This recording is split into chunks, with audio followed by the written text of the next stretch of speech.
whatnot. So really, I think some of this art is pretty incredible, and they've seen some of these things that I have up in the house, and it's like, well, that's really kind of nice. And so I thought we might look into the art of Dr. Pepper, and it's a little bit of it's part of the art of advertising art, and there's actually currently a display over in the museum on the art of advertising or advertising art, and it's a whole field of art unto itself. We're not talking about fancy oil paintings, although we've got some oil paintings for you here today, but we thought we'd start looking into sort of the illustration of advertising art that starts back really right around the turn of the century. And I'm going to go to the first one up here. And Mary Beth has been great. We start out, most of the original things are, first few things here, we're going to be German die cuts. Now, Kim was supposed to be here to explain how the technical things go here. I talked to Mary Beth on the phone yesterday, and basically these, the original thing, somebody painted this. I don't know exactly how they did it. And then to reproduce these things, they had to be cut out, and this is basically stamped out. They had a big stamping machine that stamped these things out. This is a die cut, and it's been broken off a little bit. This has King of Beverages on it, which, as you know, started in, not whether you want to argue, really to December 1905, maybe the early part of 1906. But the interesting thing to me, and I've gone over this a couple times here before, is the script up here. That script up there is different than most of us have seen. And I had one invoice that Bill Bethke had that he sold to somebody, and I'm trying to find the thing. It was dated 1895. So I'm not sure the date of this thing. It probably has to be 1905 because it has King of Beverages on it. This is a die cut. This is another German die cut. The Germans were the best at this. Now, this is a stamped out piece of cardboard that has the pretty lady on it. And what Dr. Pepper do, they buy these things, and then you see they stamp Dr. Pepper on the glass, and then they stamp this bottle on her forearm. It looks like a tattoo. It looks kind of stupid, but it's still an awful pretty die cut. This is probably 1900, 1905 somewhere. This is the phosphorate splitting iron. Is that beer or Dr. Pepper? That's a beer she's drinking, and that's Dr. Pepper on here. It's obviously a German beer die cut. And this one you've seen before. This was Gustafson here, probably not, but he and I got a heated bidding war over this sucker. This is a die cut that actually kind of stands up. It's Little Red Riding Hood, and again, you can see all these things were just stamped on there. Next. This is not a die cut. This is one of the first illustrations. This is a lithograph. It's in Harry's book. This is the start of the 23 flavors. These are there's not 23 fruits on there, but this is the pure juices of the fruit. And so it almost looks like pruning, but as you know, Dr. Pepper doesn't have prune juice. So this is the pure juices of the fruit. This is very early. This is year round. So this is around 1902, something like that. Next. Okay, this one here actually has it turned.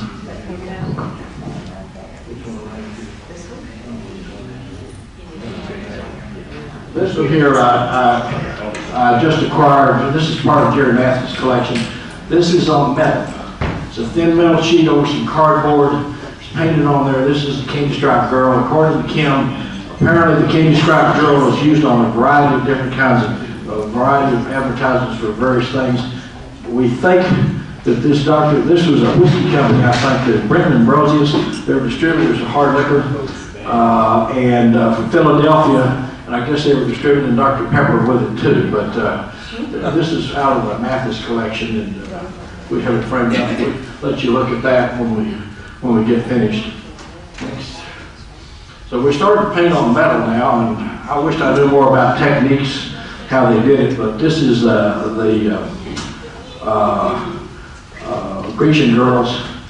I guess they're Grecian, they look like something like that. But this is one of the nicer of the trays that's out there, and you can see the painting on the metal here next.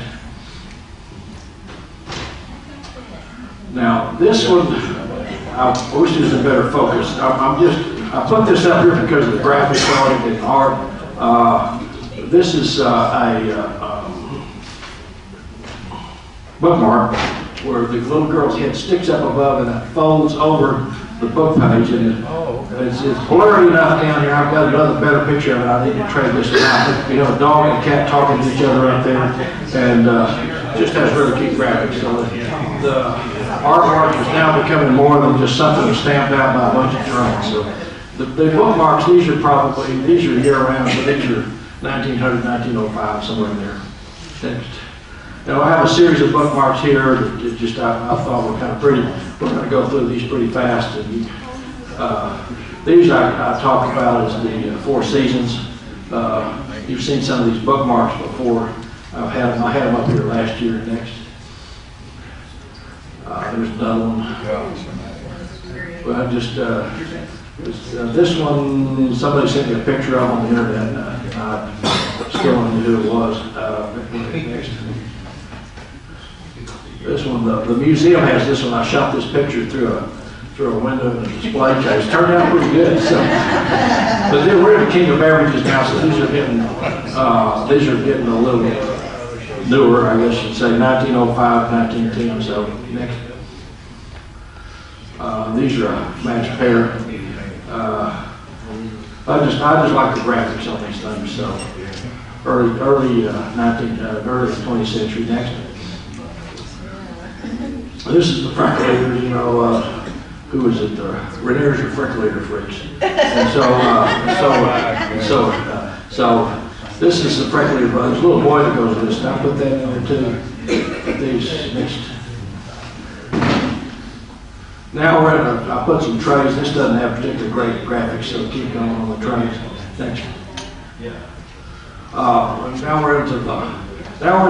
He's, early 1906, late 1905. This is, I've got a better one than this that actually shows down at the bottom. This is Kaufmann and Strauss, German names. The companies in America. They were the first big lithographers. Most all of the early Dr. Pepper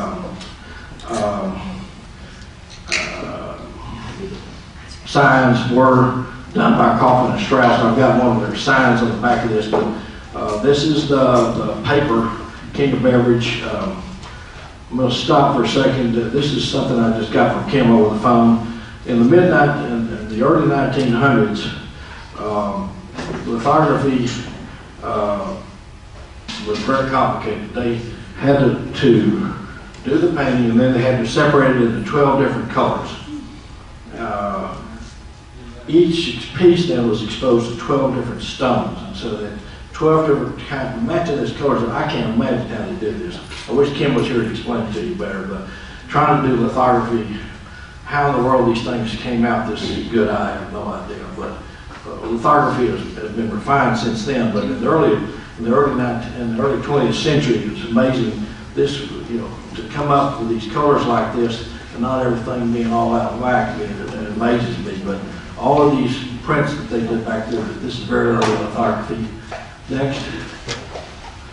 Here's the line on the tray. It's actually a little bit different. Its tail's line different, but this is painting on the metal. I don't know how these people did this. A lot of this stuff is all done by hand. Next. Let's see, what do we have here? This girl you've seen. This is down at the bottom. You can't really see it, but it says Kaufmann and Strauss. So you look at these things, you want to know whether they're real. They'll have a Kaufmann and Strauss mark on the bottom. It was the big lithography company at the turn of the century. Next, this is the Waco girl, where Waco's misspelled on the bottle. So to have a real one, you got to have Waco spelled W-A-C-O. Recently on no. Oh, sorry. I did that too soon. Did that too soon. Man, I screwed up. But I don't know if there's anybody that follows eBay. Somebody had a quote, original oil, unquote, of this one. No, that one there is the one before it, the lady with the hat. There was a quote, original oil, unquote, and looked at it, it looked a little funny, the printing at the bottom was hazy, and somebody actually bought this thing off the internet and they tried to sell it to Dr. Stargill, and he looked at it and I said, it looked a little fake on eBay, but I don't know. It's got to be careful what people call original artwork. Somebody got very creative. They took the picture and did that. Now this is another Kaufman Strauss lithograph, which we have up here, and down the corner you can barely see. You turn around there, man. Yeah. Down the corner you can barely see where it says Kaufman and it's broken. Now, I think, and I'm not positive, that this one is the one that you see. Everybody's seen pictures of this probably. It's on eBay, it's on cards, and a lot of other stuff. It's in Harry's book. This one came from the Jerry Mathis collection, and it's got a bunch of water stains on it. I think this may be, hopefully there's some other ones out there, but this one's got a big water stain. It may be the only one out there. And Jerry, I think, stored this in his basement with another one I've got at home that I got from his collection. And it's got a bunch of mildew and mold on it, and we're going to try to get it. I think we can get it restored. But the stain at the bottom was covered up by a frame, and it's a water stain on her. She's still awful pretty. You can look at her up here. I'm going to take it out of the frame and try to get it restored with my other one at home. But you guys need to listen to Millie on, you don't store your nice Dr. Pepper items in a basement that's damp so that water can get behind it and get mildewed. White gloves would help too, but you don't. Just be careful with your stuff. I've got some other ones in here where somebody screwed up and just stored them on the floor. They got water stains on them. So next, this is Little Red Riding Hood that was Charles's, and this is one of the better lithographs I've ever seen. The colors and everything are so bright, and obviously hadn't been sitting out in the sun or anything. This W.E. Sykes company, I don't know whether they were modelers. Charles, do you know what? Is Charles here? I don't think so. No, He's he's with the auction now. I don't know what that company was. There was a trade that recently went up on it, Morphy's auction, that our trade, Dr. Pepper on, that had this W.E. Sykes company. I don't know who this company was, but other companies would take Dr. Pepper things and then stick it on there too. So they may have been a beverage distributor of some sort, maybe whiskey or whatever. I figure the Reniers would probably know all that kind of stuff. So next. Now this is some more metal painting. To me, this is not all that uncommon. I still think it's an awful pretty plate.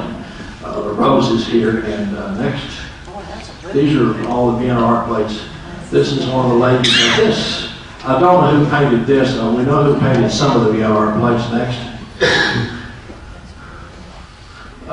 This girl was done by a fellow named Angelo Esti. All of these have King of Beverages on them. He died in 1903. He's an Italian artist. And he's the one probably started cheesecake art, counter art, because they have all these ladies with the low-cut dresses. This isn't one of them, but I know he did this one because we have some other pictures here that he did this. Next. I don't know who did this one. I just think this is one of the prettier ones that's out there. Next. These you go right. This is definitely an Angelo Asti. All these ones where they have the low-cut dresses on, those are all his.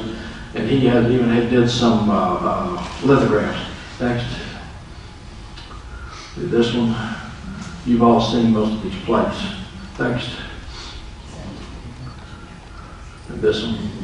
That's a cigarette burn at the top. I've got a better one than that one. So next. These are all the Vienna art plates. We don't know who did most of these things at the turn of the century. Nobody has a clue. Nobody has any marks on them. Next. Don't know. We'll have to find out from Welton who did this. Next. I painted it myself. You painted it. Done good. If anybody still has the monograph that Anita Bryant put out on the festoons, etc. She had some pictures of back bars in there, and with the soda bars, and all around the soda bars were these roses. And there's two different ones, and this is on the back of this thing, it says published by Coughlin and Strauss Company, 4th Avenue, New York. Now, all these things had to have these 12 separate colors to print all these things. So, next, I think this is the next one. Yeah, that's the other one. It's a little bit different kind of rose on this side, but this one is also from Mathis. I just got this one. I've got both of them now. And those are so pretty. They have 5 or 6 of them on each side of the back bar, just kind of lined up. And you see those old pictures, the guy standing there with the white aprons on, getting ready to serve you your Dr. Pepper. And you have all these things around the back bar. And that's where a lot of these lithographs were used, including getting into the festoon era, where they were used around the soda bars. Next. Now, this is another you can read that better, Coughlin and Strauss Company, 5th Avenue, New York. And they did most all this early lithography. I don't know anybody else that did it, but next. Everybody's seen, this is George Washington. This is another Coughlin and Strauss lithograph. There's several of these floating around. Next. This is Napoleon, another Coughlin and Strauss lithograph. We have no idea who painted any of these things. Next. Now, this is another one that got water damage. It's almost like it has a funny texture to it. It's not a flat like most cardboards are. It's a canvas-like texture to the paper. And this is another one that's got a big water stain. If you look at Harry's book, it doesn't have water stain on it. I think this is the same one. So we're going to get this restored. This one has a bunch of mold growing on the back. So can't tell it from this when you take it all apart. So apparently mold will grow right through the paper and just keep growing if you don't get rid of it. So we're going to get this one restored, New York or Pennsylvania or someplace. Next. That actually shows George Washington and General Braddock. I guess that's signing the end of the war, the Revolutionary War. This is a really nice lithograph. Everybody calls it Robin Hood. I don't think those look like married men behind him. I have no idea what this is. But this is a very nice lithograph that Harold had at one time. Next. Thank you, my nice lady. There is an artist down there. Maybe you can figure out who that is, Mike, sometime. I couldn't read it, so on the picture you had. There's some of these start to be signed now. The ones up to now have not been signed. Next. This is an Asti lithograph. That's the artist that started the cheesecake stuff. Next. Now this one, if you remember about, I don't know, 3 or 4 conventions ago, this lady wandered in about 30 minutes prior to the close of the convention, and she had this thing that was framed, said it was this, there was another painting on the back of it. It's been turned around and fished out of the frame. It probably has some damage because around the top, that's all cut off up there. They were saying this is a ballet dancer. I don't think for 1 second this is a ballet dancer.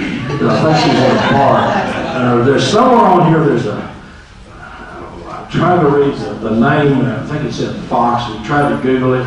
Couldn't figure out who in the world the artist was. But like I said, no, this disappeared. I think Charles and some of them know who has it, but she didn't want to sell it. I even emailed her to see if she wanted to sell it. We could display it at the museum or something. But anyway, this is the artesian bottle. Now, these are, some of you have seen these. We're getting into a little, you see the voyeur here, he's looking in the water trying to look up her dress there. But these are, I have no idea who did these things. The Standard Bodley, all these distributors, and they put, I don't know what Standard Bodley was. They probably said good in a highball in. So I don't think Dr. Pepper is real great with a lot of alcoholic drinks. But next. Everybody's seen this thing. Has anybody ever seen the original of this? Mike, you ever seen the original of this? I have one that's a Kaufman and Strauss. Is it of this? Yes. Because I remember you gave a talk a long time ago about fakes and stuff, and you had several fakes of this. Well, a bottler out in California did a huge photographic method of placing that on canvas-like material, but it was company produced, you know. But yeah, there's at least one of those that's Kaufman and Strauss. Okay.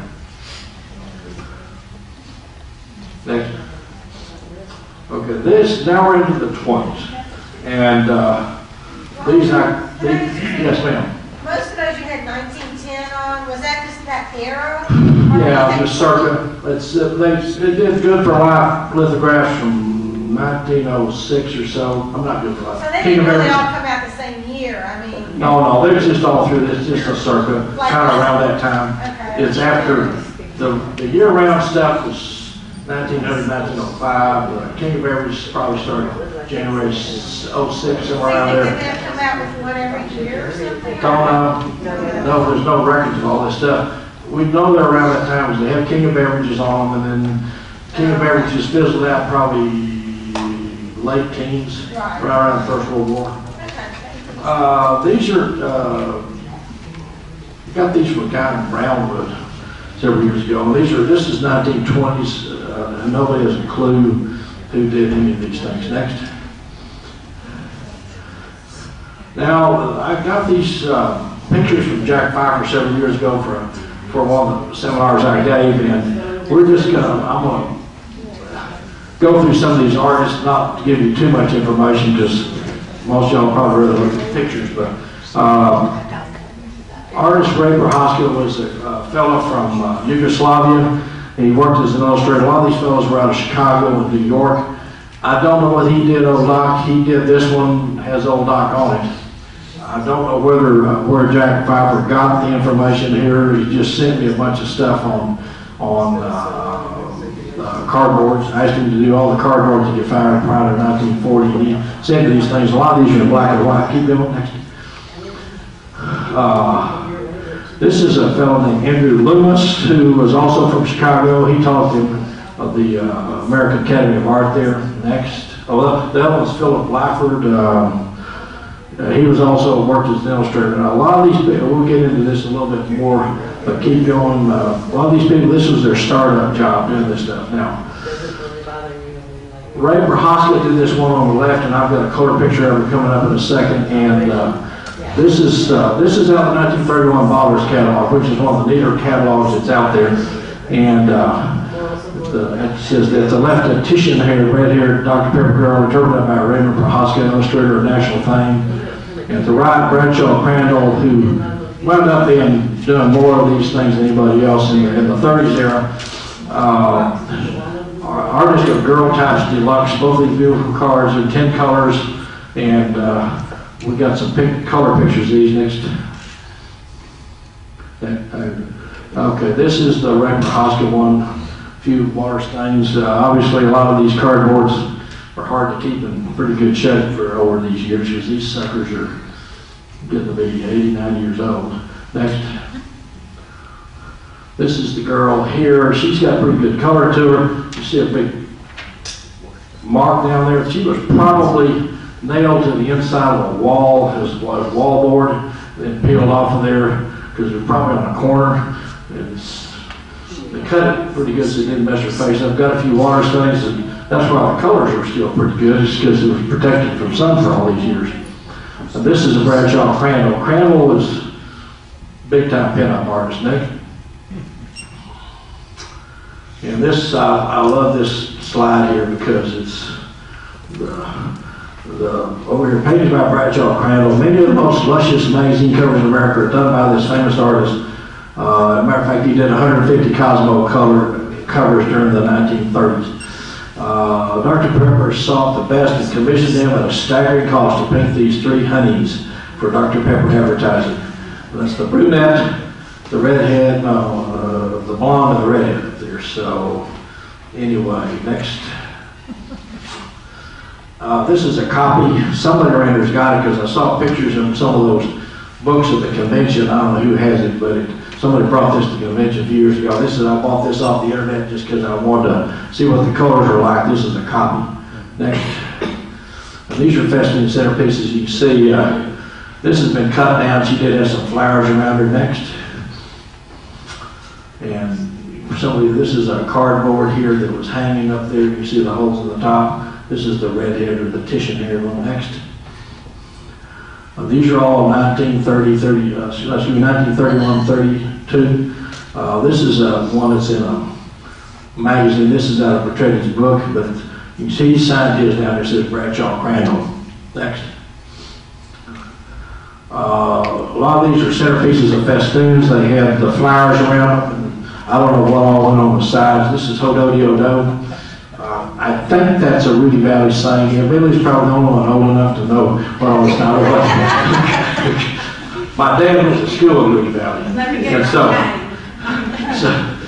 but that was 1926 at Yale. But this is centerpiece of a festoon. Next. These I just thought, this is early 30s stuff. Flapper hat, kid here. You know, Dr. Pepper was always pushing for fun, and they were really hardcore marketing to children. You can look at a lot of these ads, they're trying to, this is good for your, good nutrition for your child, lots of sugar. See how you can get them. Next. Good for your kids. Now this is Bradshaw Crandall, and you know, this is a cardboard that goes with, at the end of the talk we're going to show some calendars. And this one goes, this is the same girl that's on the 1931 calendar. And, no, not 1932, no, maybe it's the 32 calendar. Next. These are, okay, this is the artist Jack Painter. We tried to look him up. If you try to Google Jack Painter, all you get is all these painters by the name of Jack, and it's impossible, so we gave up. So I don't know anything about Jack Painter, but he did a lot of artwork for him. Next. And this is a guy named Marshall Rowland from Dallas, Texas. We can find nothing on him. He has a kind of almost cartoonish style. I'll show you in the next couple. Next. I love the artwork on this one. We have no idea who did it, but this is a centerpiece of a festoon, probably. Next. And this is one by Bradshaw Crandall. I think his name is actually spelled A-L. Dr. Pepper spells it E-L, but when you look him up on the internet, his actual name is A-L-L. Next. This is another Bradshaw Crandall. This is probably a festoon centerpiece. Randy Tinsley has a side piece of the festoon at home, or a paper piece of this. Next. This is a Jack Painter. Know nothing about him other than there's a magazine ad that looks like these two. So it's next. These girls, I just think are interesting. They Anita had in her talk, she showed a picture of this metal, a wooden piece with a metal slide thing that you slip these down into, almost like the way they slip those. You just could pull these in and out every month. They had different girls. These are the only two that I know of. If you want to, I lost mine somewhere in Anita's talks, but these were just little metal things, not metal, cardboards that slipped inside this that you can put on display. This is 1935 when Energy Up started. Next. This is Jack Painter's again. Next. I got it.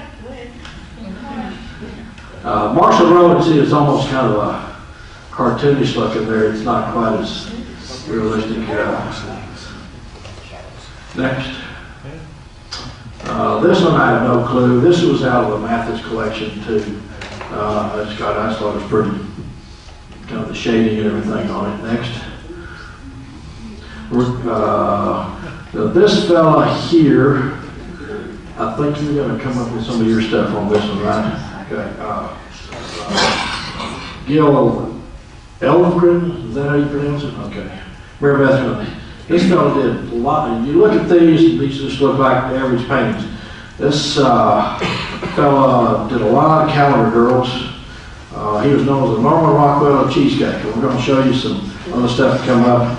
And he did a lot of Coke ads, did a lot of magazine covers. These guys did all these magazines back in the 30s. These are, next, he was from Chicago.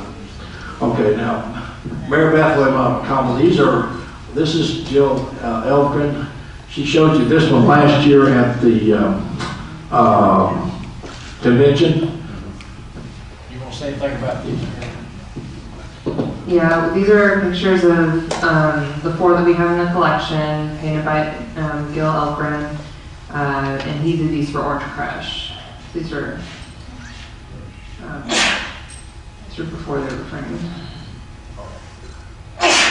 This guy's a pinup artist now. These don't look anything close to that. So. Right, he was one of the most famous pinup artists, and pretty much if you know. He's reproduced everywhere with his pinup art. So the one I brought last year, that one and this one, I think are the 2 most beautiful ones.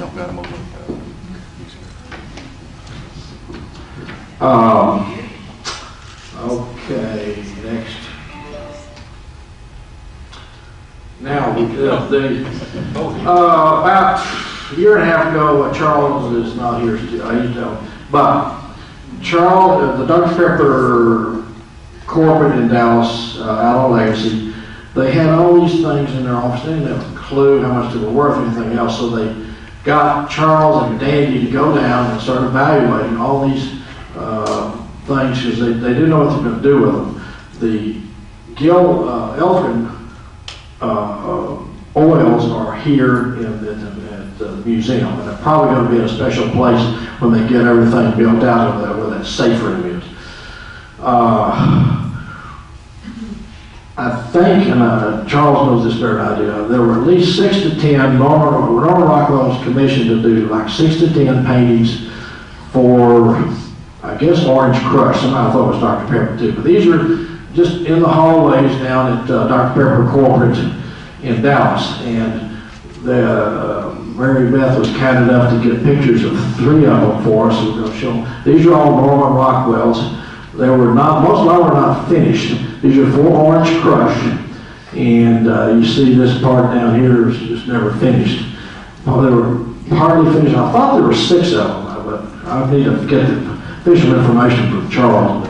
We've got 3 of them here. Let's see, you saw that one and the next one here. And there's probably, there was going to be something else there. That for sure, that second one was not finished. See the glasses for the time, the fluted glasses there, and this is for Orange Crush, not Dr. Pepper. So somehow I thought they'd done these for Dr. Pepper. I don't know Dr. Pepper's relationship between Orange Crush, but these are all oils. These are not going to be here. Probably worth over $1 million a piece. The other one's probably worth $250,000 a piece. So I really appreciate Mary Beth putting these in there. If I have to show these to our art club, I think we'll impress them to see that Dr. Pepper was involved with Norman Rockwell. Next. Now I'm just showing some, these are late 30s. You can tell by the brick logo up there. These are just some pretty, these are getting into more photographic kind of things. I don't know original artwork, or we can go fast on some of these. A lot of y'all have seen these. Unfortunately, I've had 2 of these over time. They had the exact same watermark on it, so they were probably all stacked together and got the same amount of water stain on them. Next. This one's interesting, and I don't know anything about it either, except you can't see it on here, but there are these lines on here that go across. It's like a grid that you can see when you look at it closely, and I'm sure that had something to do with how this thing was lithographed or printed or drawn, but that's really a neat thing. It's a pretty good sized painting, but there's always a condition problem with a lot of these. Next. This one is in Petrelli's book. I wound up getting it, and I just like the graphics on it. But next, I have no idea who the artists were on these. This one I like too. Harold had this one. I just like the colors because about the only one I've ever seen that has all these greens on it. It's Dr. Pepper. Next. Another late 30s lithograph. No idea who the artist is next. Now, most of you have seen these. This one, if you look at the tip of his guitar, the tip is always broken off. The one that they reproduced from the museum is broken off. This is a different one than they have, so I think it's broken off on all of them. The museum has this other one down with their fishing, and that's out of Sue's collection. I just copied that off a photograph Sue had of her original collection. Next.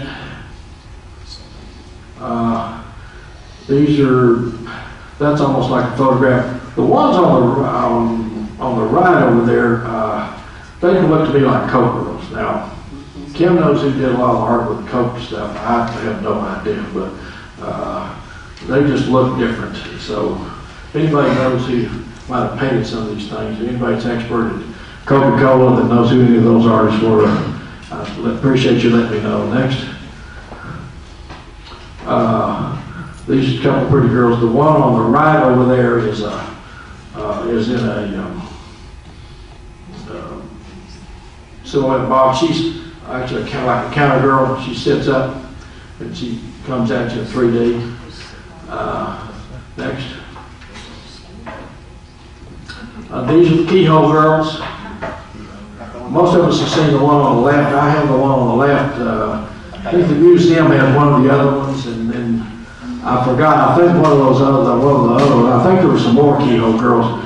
The one in the center, I think, may be from Ricketts' collection. And if anybody knows what the heck happened to Ricketts' collection, because Pepper's is closed. I've got a relative that goes by Black Mountain, and I have no idea what happened to that stuff. The girlfriend took the thing over after he died, and I suspect the kids took the stuff, and God knows what they did with it. So, as far as I know, that stuff's gone. I haven't been through Black Mountain in a while. Next. These are more like photographs, and I like the one on the left over there. I like the graphics on her. She was just a hanging sign. A little similar to the Keyhole Girls. That's the blonde there, I think, and a couple other ones. Next. These are all late 30s lithographs. That one, which y'all have seen. Next. This guy here, Royce Lincoln's got basically a mint one of this, and he's got in Minnesota. This one was also stored on the floor where it got wet.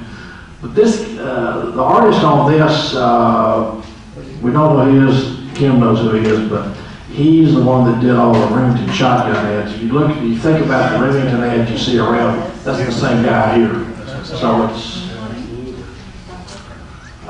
need to find out who some of these people are. Next. Now, I'm going to let Mary Beth tell you about this one. That's up here. It's right here. The artist on this is Malcolm Smith, and he was commissioned specifically to create covers for music views. And we were lucky enough to be contacted by his family last year, and they loaned us several pieces.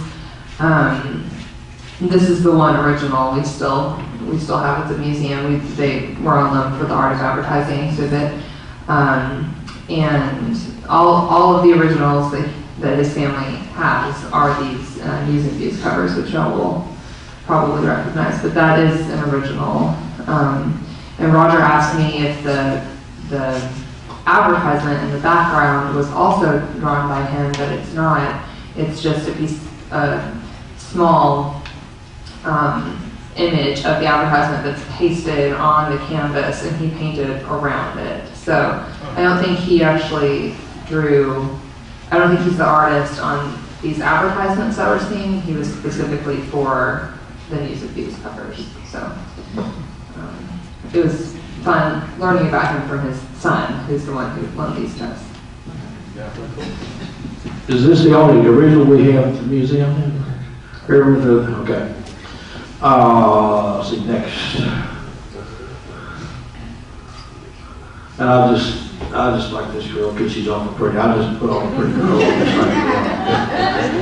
Next. Okay, now this, Bradshaw Crandall, the things I showed you, that's 1931 Bottle Scuttle. This is about 1940-41, start of the war. She's a telephone operator. This is a Bradshaw Crandall. You can see his signature. So Dr. Pepper had him commissioned for about 10 years probably.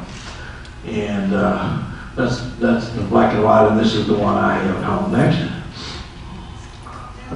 And this is an artist named Harlan Fraser. I'm not sure he did this one. This is the one that you got from the people in Paris, Texas. Young lady right there, Miss Renier. That down there. Isn't that the one you got? Bottom right? I definitely know. You sure that's not the one? How about the, Cardboard. yeah, The one at the bottom right? I thought you got that one. You bid against me. I thought you. On eBay. Anyway, Harlan Fraser, he just was an illustrator. Next. This one's kind of interesting. Kim knows about this guy. This is artist Frank Hoff from Taos, New Mexico. This is one of these trolley cardboards. They stuck up at the top of the, if you've been in the old subways, they're kind of curved. They're stuck up there. There's 4 or 5 of these floating around that Dr. Pepper has. There's one with a nurse, another guy handing Dr. Pepper to a fellow in a truck. And those, Frank Hoffman, Kim's into all this stuff. He joined was one of the big Taos, New Mexico artists. Some of us have gotten a little familiar. There's a group called the Dallas 7. They were a little earlier than this guy, or Dallas 9. But if you go out to Taos, and he has a huge collection of things in Taos, New Mexico, mainly New Mexico painting and stuff. This doesn't look anything like that. This, in the early stages of the career, some of these artists who became quite famous, they did this just to make a living. Bradshaw Crandall, he ultimately moved to the East Coast, so wound up living in Madison, Connecticut, where I have some relatives, and painted bank presidents and that kind of stuff. So he started out doing girly calendars and then evolved into portrait painter, big time oils and stuff. Next. This is more of a photographic type thing. This girl is going to be on the next one too. Next. This one, however, you've seen. Don't think it's Marilyn Monroe or everybody's true, but she's obviously, they use the same models on a lot of these. Next. This girl's on another one too. You'll notice none of these are signed. Next. This round 1940. Next. See her. This one's in Petrati's book. The one that there's been cut off. This one I got. It was behind a bar in Tennessee. They happened to find when they're taking the bar down and falling down behind. So they obviously headed up behind the bar and fallen down behind. They couldn't retrieve it. Somehow the guy got it shipped in me, but it's not too dinged up. Next. And now we're getting towards this very first part of World War II. Clock Girl over there. This is the one. This is the smaller version of the one that Bill Kloster has down in Dublin. The ones there were 13 of the big ones I think made, and most of them were destroyed because Dr. Pepper thought they were too risque. And there's the big ones that are 6 feet tall.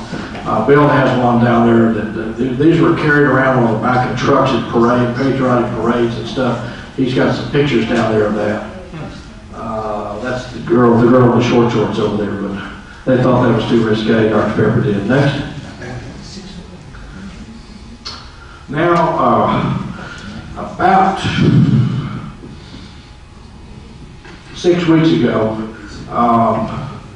there was a auction at Morphy's. A guy named Gary Metz, that many of you know, had found some things in guy in a Midwest city called him, wanted to put these into auction. And I'm going to put this down for a second and try to talk loud.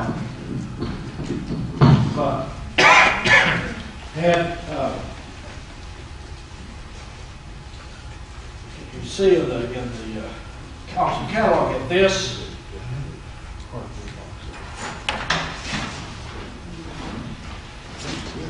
this, which you guys have seen, right?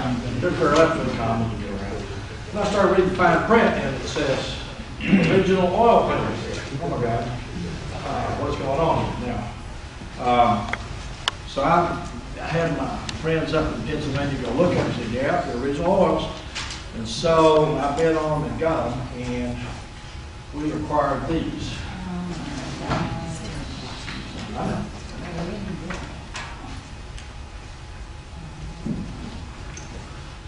These are pretty heavy, so be careful. I put glass on in case we didn't want them to display somewhere so they couldn't get damaged.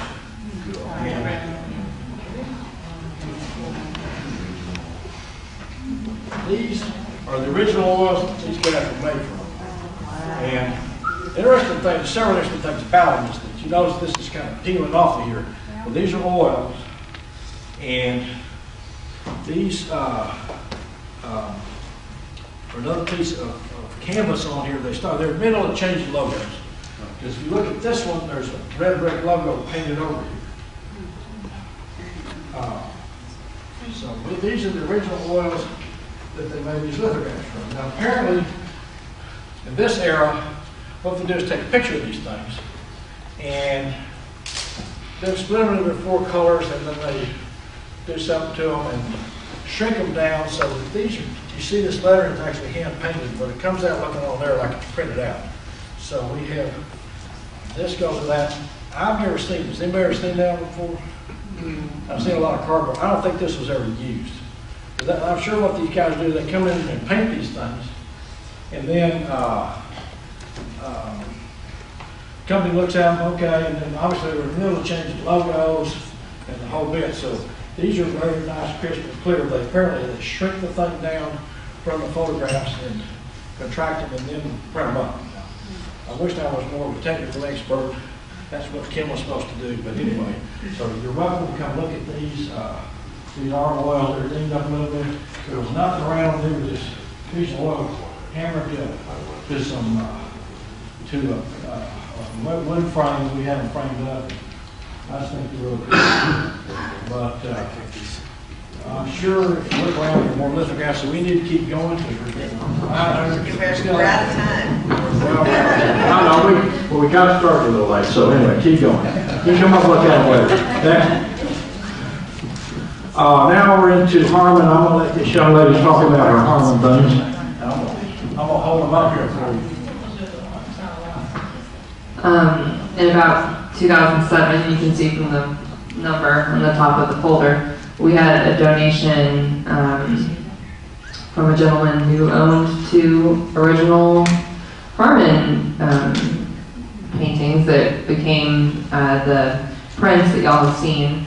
And so we have the dragon, which is just paint on paper.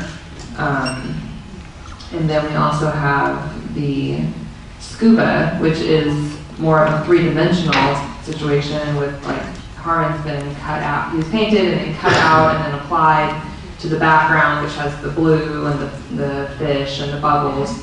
And then there's some plastic over him. So pretty recent acquisition, I guess, for the museum, but I felt like they would fit right into Roger's presentation. So.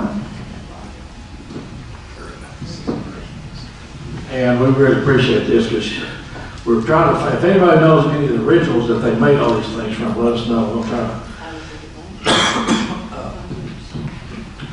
add a little more of this talk next. And you see this is how he evolved here. They took that painting and then we put all the logos, and it's different. I like it on there. You're still not good. Now we're going to cover the calendars fairly quickly, and the reason I did this is because this is a die cut, 1905. Next, I think this is the one Millie got that was put back together. It was all trashed, right, Millie? Yeah, it came to us in an envelope of pieces. It's out less than 1908 one. Next.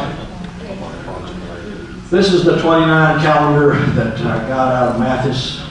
And the artist is down there, but you can't even come close to reading his name. Next. Now, this is a 30 calendar, and that's got an artist. If you can read this stuff, you're better than I am. So, Next. Now we come to Bradshaw Crandall. I've never seen this calendar. This is in the Allen Baldrige catalog, so we know that it exists. And this is the 1931 catalog. Next. Calendar. This is the 1932 that I have at home, and you can see this matches up with the cardboard. Next. I'm not sure who did this. This is taken from a picture on the very back of one. I think it's the 31 or 33 Baldrige catalog. We know everybody's seen that. When you've seen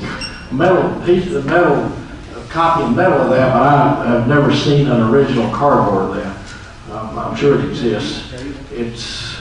I think that's a Moran, but I'm not positive. But I don't know. Next. This is, I have no idea who painted this, and that's 34. Next. Okay, now this is the start of Moran. Now Moran is Mike's famous artist, Mike's favorite artist. He painted many movie stars, did a lot with Marilyn Monroe. Kristen's even an affair with Marilyn Monroe, but he did a lot of some dude paintings of her and whatnot. He painted all these calendar girls. They keep going. Next. The Dr. Pepper ones, he made them keep dressed a little bit more. This is a Moran. He moved to Las Vegas in 1955, partied for several years, ran out of money, and then he finally had to get back painting nudes the rest of his life. But Moran, keep going. These are all Moran calendars that you've seen. Next. That's the 39 calendar. That's more of a photographic type thing. I don't know who did that. Next. And Peggy, I have no clue who did her. There's a name down there, but next. And this is the Moran's famous calendar. I think on one of the talks last year we had a picture of Moran sitting there with the model that did this. This is the famous blackout for fatigue done in '43 when there was, there were blackouts around the country and stuff. And you remember that blackouts? Okay.